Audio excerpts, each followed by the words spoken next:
Hello there, and welcome to an episode of the Aftermath. It's Crisandro, of course, and I know usually we don't do these Aftermath shows like a day after the game, but I did actually record one in the stadium. But remember the issues I had last season with my with the sound kind of not syncing. This time I actually caught it earlier. I saw it, and although it was a good atmosphere at the very end, it was kind of it was kind of a poor quality video, so I decided not to upload it. Well, caught it midway through the upload and stopped it. But yeah, I mean that was a great game. 4-0 in the end. Spurs winning 4-0. And yeah, it was a good performance, I would say, from start to finish through to everybody as well.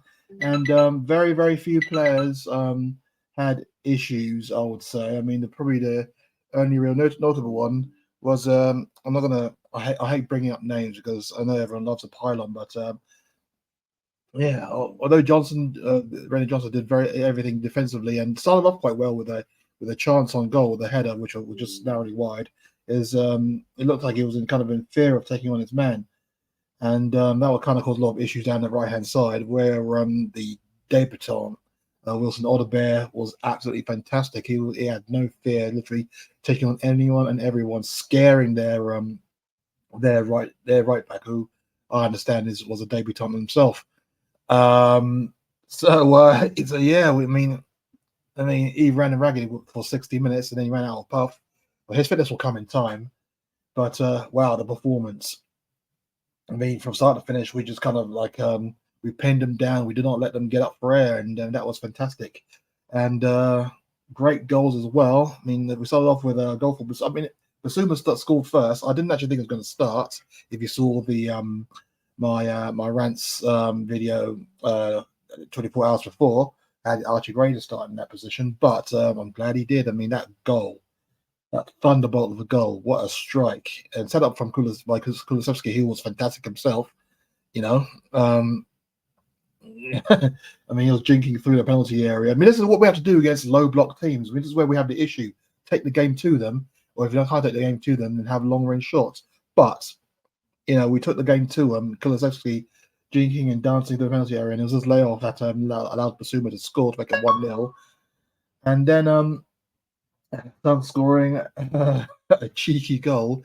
Jordan Pickford had a couple of issues where he was trying to play the ball out the back and he almost got caught twice from our players pressing him. This time it was not lucky a third time round. It was just poor control anyway. I mean, he received the ball back from his right back, and his touch was so heavy. I mean, man, he controlled the ball further than he could kick it. It was that bad. And then suddenly just foxed him, and then put into the empty nets. That was good. That was 2-0, and that was what we deserved. I mean, that's how we should have kind of killed the game off against Leicester. But you know, we found our shooting boots for when I was saying, because we played very well against Leicester, and I maintained after that game that I walked away with a smile on my face. I know that got a few people talking in the group, but it was true. And this is why, because today we had enough opportunities. Johnson had a header which was just narrowly wide. Maddison had a couple of opportunities himself. Long balls over from Romero, and you just bad control in the end. Sorry, I'm also watching the Newcastle game as well, so it shows you what time of day it is right now. And yeah, Maddison was unlucky not to be able to control it. Sonny was played all right to the centre. I mean, Romero added the third.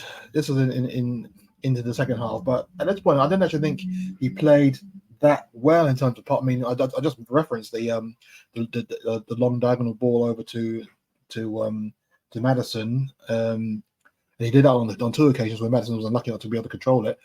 But for the most part, he played other players into trouble, with his passing out, and it's all well and good, like passing the ball to a player who's marked, or at least giving the option of passing back to you if you can. If you can't take on his man, and he did not do that, just pass it and watched, and he gave away the ball so many times, and he scored a third goal, a brilliant bullet header, from the corner, and I was honestly say if it wasn't for that goal, I would honestly have marked him down as a 5 or maybe even a 6. It was generous because a couple of passes out were actually quite fantastic. But That's just coupled with alongside the two errors that kind of led to issues against Leicester, really.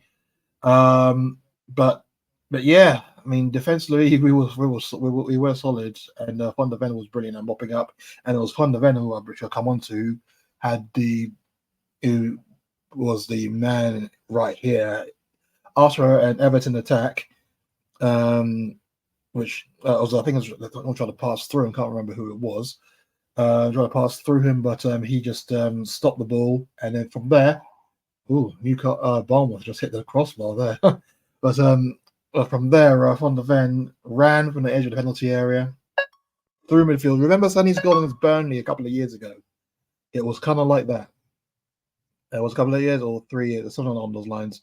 And yeah, just all the way down from the penalty area onto the edge of the area. You'll see it in the vlog, which will be uploaded later on tonight, where I'm just saying, Sonny's open, Sonny's open, Sonny's open. I gotta see him. I just see what the pass was going to be.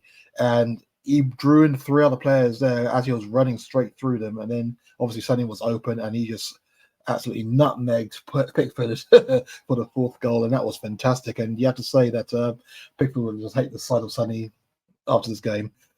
I know a lot of people were criticising Sonny quite a bit, but world-class players always have their world-class moments, and he was fantastic yesterday. Has to be said, brilliant display. And apart from maybe 1 or 2 iffy performances, I wouldn't say there was poor performances, iffy performances. I'd say everyone was on, was on real form, and we dominated. I mean, that's actually probably the first time in a long time I've seen Spurs dominate from start to finish. The same way that Moneybag City can dominate a game just like that. Although not against us, we always have our moments against them, moments where we can dominate possession. But on the whole, that's what I want to see from Spurs, and that's kind of like what Andrew Ball's all about. Just non-stop domination. And when people like me have been talking about how we kind of see what was happening last season and how it's going to be extrapolated onto this season, this is the sort of thing we're talking about. I know people will say it's just one game, but then again, Leicester City was just one game, but everybody had a meltdown over that. So we shall see what happens. It is one game. Newcastle's next. And yeah, I cannot wait to see it. But I was so buzzing after that one, it has to be said. I loved every single bit of it. But yeah, that was a game, and I have to say that was fantastic. Loved every single bit of it.